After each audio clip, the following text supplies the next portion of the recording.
माह तक के बच्चे के जो माइलस्टोन्स हैं वो होते हैं टोटल 7।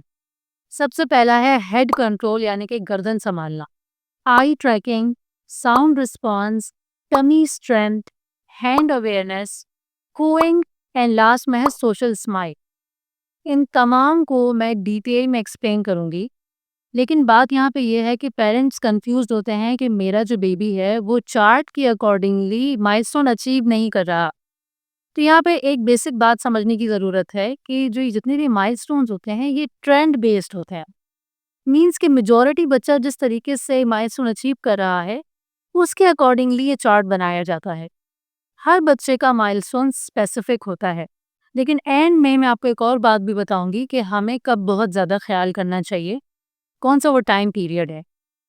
मेरा नाम है डॉक्टर हिना बेग, मैं एक पाकिस्तानी मेडिकल डॉक्टर हूँ and new born care expert हूँ। और अगर आपका बेबी 0 to 3 मंथ्स के माइलस्टोन में नहीं आता, वो 3 to 6, 6 to 9 या 9 to 12 मंथ्स में आता है, तो प्रॉपर मैंने पूरे ईयर की माइलस्टोन की प्लेलिस्ट बनाई हुई है। लिंक मैं ऊपर मेंशन कर देती हूँ, आप अपने बेबी के अकॉर्डिंगली जाके चेक कर सकते हैं। सबसे पहले मैं बात कर लेती हूँ हेड कंट्रोल के हवाले से। देखिए 3 to 4 मंथ्स के अंदर अंदर बेबी अपनी गर्दन को संभाल लेते हैं।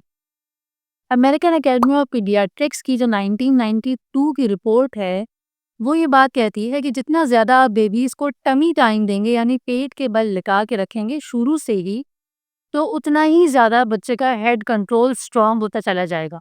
साथ ही साथ उसके साथ फ़ायदा उन्होंने ये देखा है कि 50% सडन इन्फेंट डेथ सिंड्रोम के केसेस भी कम हुए हैं।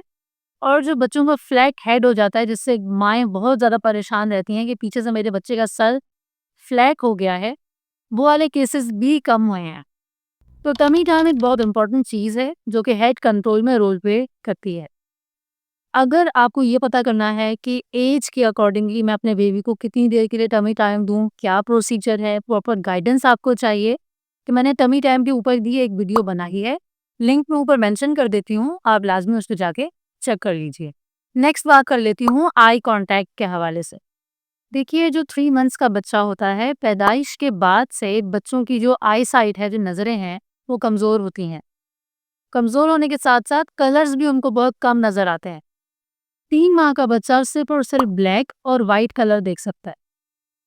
अब इसका तरीका ये है कि आपने किस तरीके से अपने बेबी की आई साइट के न्यूरॉन्स को स्ट्रॉन्ग बनाना है। कुछ कार्ड्स आते हैं जो कि कलर स्पेसिफिक होते हैं एज वाइज। 0 to 3 मंथ्स के लिए ब्लैक एंड वाइट कार्ड्स आपको मिलेंगे। 3 to 6 मंथ्स के लिए black, white and red colour के कार्ड्स मिलेंगे। मैं मेंशन कर देती हूँ। इससे फ़ायदा क्या होगा? जितना ज़्यादा आप वो कलर्स बेबीज़ को दिखाएँगे, जो कलर्स उनकी नज़रें इस वक़्त देख सकती हैं, क्योंकि आपको नॉलेज हो चुकी होगी इस बात की, तो हमारे ब्रेन में डिफरेंट डिपार्टमेंट्स होते हैं। हर एरिया का डिफरेंट डिपार्टमेंट है। आँखों के लिए अलग डिपार्टमेंट है। अब वो आँखें बच्चों की मोटर स्किल, उनकी कॉग्निटिव एबिलिटी के साथ कैसे कनेक्ट करेंगी? उसका तरीका ये है कि आप उनको ऐसी चीज़ें दिखाएँ, जिससे वो कनेक्शंस हों।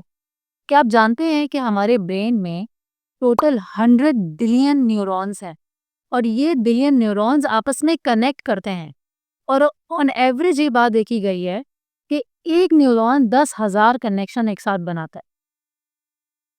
अगर आप जितना ज़्यादा कनेक्शंस आपस में बच्चे के बनवाएंगे, क्योंकि वो शुरू के 3 इयर्स के पीरियड में मैक्सिमम क्रिटिकल प्रोग्रामिंग हो रही है इस ब्रेन की, उतना ज़्यादा आपका बच्चा शार्प होगा, तेज़ होगा, समझदार होगा और उसके हाथ में हुनर फ्यूचर में बहुत तेज़ी से आ जाएगा। तो ये वो छोटी-छोटी चीज़ें हैं जिनका आपने ख़्याल करना है। 0 to 3 मंथ्स की एज में बच्चों को ये वाले कार्ड्स दिखाइए। अब इन कार्ड्स से फ़ायदा बहुत ज़्यादा है। पहला फ़ायदा ये है कि उसके आइज़ की जो विजुअल है प्रोग्रामिंग वो तेज़ हो रही है, कॉग्निटिव एबिलिटी के साथ कनेक्शन बन रहा है।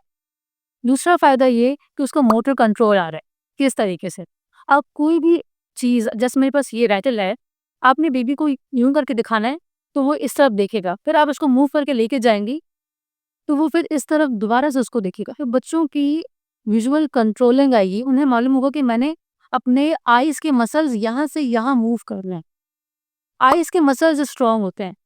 आई ट्रैकिंग हम इसे कहते हैं कि जब हम यहाँ ऑब्जेक्ट बच्चे को दिखा रहे हैं, फिर हम मूव करा रहे हैं इस तरफ, तो बच्चा इस तरफ मूव कर रहा है कि नहीं अपनी आइज़ को। ये आई ट्रैकिंग है। साथ ही साथ सबसे कॉमन एग्जांपल आप कमरे में हैं, उठ के आप कहीं पे भी जा रही हैं, किस जगह पे भी आप रूम में चल रही हैं, आपका बेबी आपको देख रहा है। 3 मंथ्स के अंदर-अंदर बेबीज़ ये वाली चीज़ करना शुरू कर देते हैं और इस बात की निशानदेही है कि बच्चों की विजुअल प्रोग्रामिंग स्टार्ट हो चुकी है और ये हो जानी चाहिए। बच्चा आपके साथ आई कॉन्टैक्ट लाज़मी करे। अब कार्ड का जो तीसरा फ़ायदा है वो ये है कि आप बच्चे को टमी टाइम में उसको वो कार्ड्स दिखा सकते हैं। बच्चा जो है वो ब्लैक एंड व्हाइट कलर ज़्यादा से ज़्यादा देखेगा। आपने कार्ड उसके सामने रख दिए, वो उन्हीं को दिखता रहेगा, आपने उसे पेट के बल लिटा दिया। टमी टाइम से उसकी टमी भी स्ट्रेंथन हो रही है, यानी बॉडी भी स्ट्रेंथन हो रही है, साथ-साथ विजुअल ट्रैकिंग भी हो रही है। तो ये 2-2 माइलस्टोन्स एक साथ आप अचीव करवाएँगे बेबीज़ को। अच्छा, ब्लैक एंड व्हाइट कलर के अलावा बच्चे जो हैं वो लाइट्स जो है ना उससे भी बहुत अट्रैक्ट होते हैं, चमकीली चीज़। तो आप उसका भी इस्तेमाल कर सकते हैं जब तक आपके पास कार्ड्स नहीं हैं। बहुत सस्ते से मिलते हैं, इतने कोई एक्सपेंसिव नहीं होते। मेरा ख़्याल है दराज़ से आपको मिल जाएँगे। ₹1000 के होते हैं या 1000 से भी कम 600-700 के होते हैं। तो आप ये लीजिए।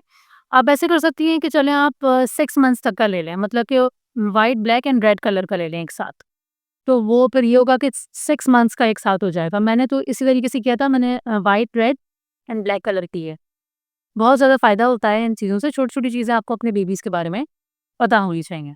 नेक्स्ट है हमारे पास साउंड ट्रैकिंग। आपका बेबी के पास जब भी आप कोई भी ऑब्जेक्ट जैसे जो आवाज़ प्रोड्यूस करता है, आप उसके कान के पास लेके जाएँगे, तो वो फ़ौरन रिस्पॉन्ड करेगा, यानी कि वो अपनी आइज़ इस तरफ मूव करेगा। पूरा तो वो शायद ही मूव करे, लेकिन आइज़ ज़रूर वो इस तरफ करेगा कि आवाज़ किसी चीज़ की आ रही है। साथ ही साथ फिर आप उसको लेके जाएँ दूर और फिर उसके बाद दूसरे ईयर के पास लेके जाएँ। स्लोली करना है, यूँ करके फिर यहाँ लेकर आना है। तो वो अपनी आइज़ इस तरफ करेगा, यानी वो साउंड्स के ऊपर रिस्पॉन्ड कर रहा है। इसी तरीके से जब आप खुद भी बच्चे से बात करेंगी, तो वो आपकी आवाज़ को पहचानेगा और रिस्पॉन्ड करेगा। 3 मंथ्स के अंदर-अंदर आई ट्रैकिंग, साउंड रिस्पॉन्स आ जाना चाहिए। ये 2 चीज़ें अगर वो कर रहा है, तो ये एक बहुत ज़बरदस्त बात है। नेक्स्ट चीज़ जो बच्चे करते हैं, वो है कूइंग। कूइंग क्या है? ये एक लैंग्वेज डेवलपमेंटल स्किल है। इसके अंदर बच्चे जो हैं वो आ, ऊ ये 2 साउंड्स लाज़मी निकालते हैं। अब इसमें आपने क्या करना है? जब भी इस तरीके की बेबीज़ वॉइस प्रोड्यूस करें ना, तो आपने उन्हें एनकरेज करना है, उनके साथ मज़ीद इसी तरीके से बात करनी है। जितना ज़्यादा आप उनकी इन वॉइसेज़ पे रिस्पॉन्ड करेंगी, बेबी उतना ज़्यादा इस चीज़ को शार्पन करता चला जाएगा। बेबीज़ को बेसिकली कोई थोड़ा-सा पुश करने के लिए एक कंप्लीटली बंदा उनके पास मौजूद होना चाहिए, जो कि उनकी इन छोटी-छोटी एबिलिटीज़ को ऊपर लेके जाए। तो कूइंग के लिए यही टिप है कि जब भी बेबी आवाज़ इस तरीके की प्रोड्यूस करे, तो आपने उन्हें एनकरेज करना है, इस तरीके से आवाज़ उनकी दोबारा आपने आपने खुद भी वही आवाज़ निकाल के उनसे बातें करनी है। नेक्स्ट चीज़ जो है वो है सोशल स्माइल। बेबीज़ आपको देख के स्माइल पास करना शुरू कर देते हैं। अब ये वाली बात आपको पता होनी चाहिए कि जो 2-3 मंथ्स के एज के बेबीज़ अगर स्माइल पास कर रहे हैं, तो वो सोशल स्माइल में आएगा। जो बिल्कुल बॉर्न होने के बाद बेबी सोते हुए स्माइल पास करते हैं, बेसिकली वो सोशल स्माइल नहीं होती। तो ये कन्फ्यूज़न आपको क्लियर होनी चाहिए।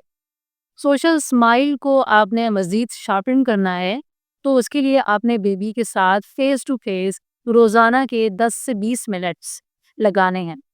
आप स्माइल करें, वो स्माइल आपको ऑपोज़िट पे पास करेगा। इस तरीके से जब एक गेम बेबी और मदर के दरमियान जब चल रही होती है, तो ये भी बहुत बड़ी एनकरेजमेंट होती है बेबी के लिए। नेक्स्ट चीज़ हमारे पास है टमी स्ट्रेंथ।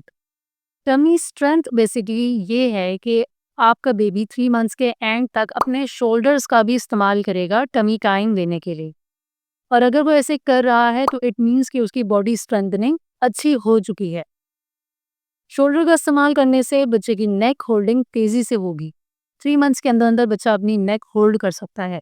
जितने जल्दी-जल्दी आप ये वाले माइलस्टोन्स अचीव करवाएँगी बेबी को, उतना जल्दी उसका गैस कोलिक का इशू भी रिज़ॉल्व होगा, क्योंकि बच्चे जब एक ही तरफ लेटे रहते हैं, तो गैस प्रोड्यूस होती है, चाहे ब्रेस्ट फीड पे हो, चाहे फॉर्मूला मिल्क पे हो। अक्सर मुझसे मदर्स ये क्वेश्चन कर रही होती हैं कि ब्रेस्ट फीडिंग पे है, गैस क्यों हो रही है? देखिए, उसकी मूवमेंट नहीं है बिल्कुल भी, इसकी वजह से उसे गैस बहुत ज़्यादा प्रोड्यूस होती है। टमी टाइम देने से गैस के इश्यूज़ भी ख़त्म हो जाते हैं। जितनी जल्दी माइलस्टोन्स बेबी अचीव करेगा, ये बेसिक छोटे-छोटे बहुत ओवरवेलमिंग इश्यूज़ भी ख़त्म होना शुरू हो जाते हैं। नेक्स्ट है हमारे पास हैंड अवेयरनेस, यानी अपने हाथों के बारे में पता होना। ये वाली बात आपको पता हो कि बच्चे अपनी बॉडी के पार्ट्स को अभी नहीं जानते। उन्हें नहीं पता कि ये मेरा ही हिस्सा है।